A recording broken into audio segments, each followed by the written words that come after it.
मम्मीचं सारखं असायचं, तू कधी दिसणार आहेस? तूच तेवढी दिसत नाही, सगळे दिसायला लागलेत. की मला जेव्हा ब्रीफ समजलं की अमृता तू हे काम करणार आहेस, म्हटलं तुला तू खात्री आहे ना सर? म्हटलं तुम्हाला खात्री आहे ना की मी करू शकेन? अमृता, मला तुला विचारायचं आहे, या इतक्या छान टीम बरोबर काम करण्याचा तुझा अनुभव कसा आहे?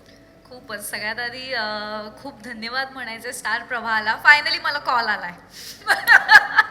कारण गेल्या खूप वर्षांपासून मला खूप इच्छा होती. माझ्या घरात ऑलरेडी स्टार प्रवाहाचे खूप मोठे फॅन आहेत. सगळे घरात स्टार प्रवाह लावून बसतात. मम्मीचं सारखं असायचं, तू कधी दिसणार आहेस? तूच तेवढी दिसत नाही, सगळे दिसायला लागलेत. म्हटलं थांब जरा, येईल आपल्याला फोन. आणि खरंच फोन आला आणि खूप वेगळ्या भूमिकेत मी येणार आहे. म्हणजे हे मला जेव्हा ब्रीफ समजलं की अमृता तू हे काम करणार आहेस, म्हटलं तुला तू खात्री आहे ना सर? म्हटलं तुम्हाला खात्री आहे ना की मी करू शकेन?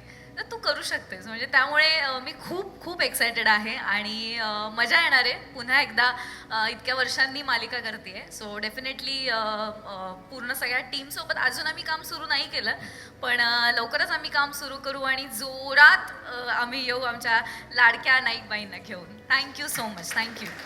की सुंदर टीम जमली आहे. काय सांगाल मालिकेविषयी आणि त्या विषयाविषयी? सगळ्यात आधी स्टार प्रवाह परिवारामध्ये आम्हाला सामील करून घेतल्याबद्दल सतीश सरांचं आणि सगळ्या स्टार प्रवाहाच्या सगळ्या टीमचं खूप खूप आभार. वेगवेगळ्या प्रकारच्या मालिका, वेगवेगळ्या गोष्टी सांगायला आम्हाला नेहमी आवडतं, पण यावेळेला पुन्हा एकदा नवीन गोष्ट सांगताना अतिशय आनंद होतोय की एका अशा व्यक्तीला केंद्रस्थानी ठेवून ही गोष्ट सांगितली जाते, जी व्यक्ती ही एकाच वेळेला अनेक कुटुंबांवर, अनेक पिढ्यांवर परिणाम करू शकत असते.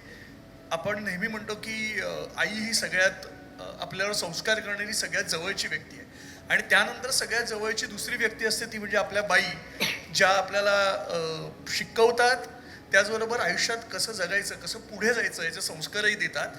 तर अशाच एका आईची आणि एका शिक्षिकेची गोष्ट आम्ही घेऊन येतोय आणि मला खूप छान वाटतंय. आम्हाला उत्तम लेखकांची, उत्तम दिग्दर्शकांची आणि उत्तम कलाकारांची साथ लाभली याच्यात, आणि आम्हाला विश्वास आहे की आम्ही योग्य उत्तम मनोरंजन प्रेक्षकांचं करू शकू आणि अत्यंत प्रामाणिकपणे ही मालिका सादर करू शकू. Thank you so much.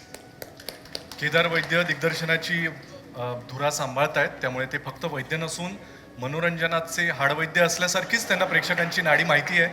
आमचे जुने मित्र आहेत, त्यांच्यासाठी एकदा जोरदार टाळ्या झाल्या पाहिजेत. आणि सुबोध सर असल्यानंतर या मालिकेतून भावभावनांचे दशावतार प्रेक्षकांसमोर मांडले जातील यात काही शंका नाही आहे. त्यामुळे पुन्हा एकदा संपूर्ण टीमला मनपूर्वक शुभेच्छा आणि नाईकबाईंचे हे वर्ग लवकरात लवकर सुरू करावेत अशी तुम्हाला विनंती. धन्यवाद. आपण स्थानापन्न व्हावं.